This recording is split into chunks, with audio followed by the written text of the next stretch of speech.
Aujourd'hui, parmi les réformes globales de notre économie, la réforme financière et aussi la finance digitale, elle devient un impératif de développement de notre économie, étant donné que nous sommes en train de muter petit à petit vers la digitalisation de notre économie, la numérisation aussi des départements et des activités. Aujourd'hui, la digitalisation, c'est un état d'esprit. Ce n'est pas juste acheter des machines et aussi c'est une réforme globale qui doit aussi prendre toutes les problématiques. La problématique de la réforme bancaire et financière, de la marché financier. Aussi, il y a d'autres aspects, notamment la réforme fiscale, qui est au cœur aussi de ces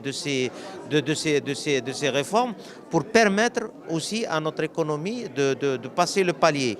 Aujourd'hui, il y a plusieurs intervenants, il y a aussi des départements ministériels, les startups, la numérisation, la Banque d'Algérie. Mais nous pensons que aujourd'hui, si on doit penser à une réforme bancaire, il faut penser aussi à changer peut-être de modèle et le simplifier les banques. C'est-à-dire aujourd'hui, on a un seul modèle de banque, c'est-à-dire une banque classique avec 20 milliards de dinars.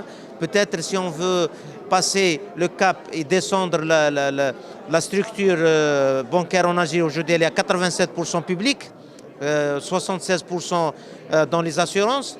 Je pense que si on veut créer une dynamique, il faut penser à élargir le socle, à élargir la base pour que le secteur public ne représentera moins de 50% pour créer une dynamique globale du marché.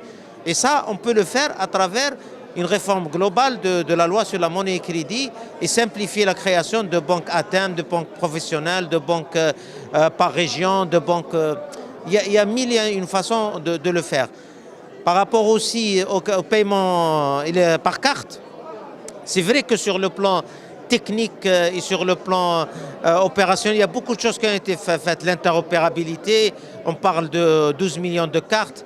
Mais il y a un autre problème qui, à notre sens, qui est le plus important, c'est la fiscalité, notamment du premier maillon, c'est la fiscalité du commerçant de détail. C'est là où ça commence.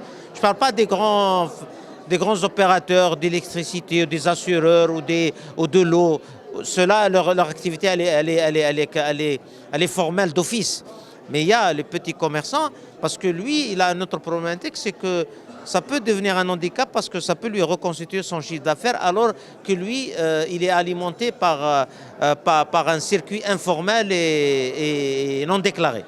Donc, il y a une réflexion à mettre en place, toutes les parties prenantes, pour essayer de trouver une forme d'inclusion et aussi rétablir la confiance et donner la confiance pour qu'eux-mêmes, ils deviennent les premiers qui encouragent l'utilisation de la carte.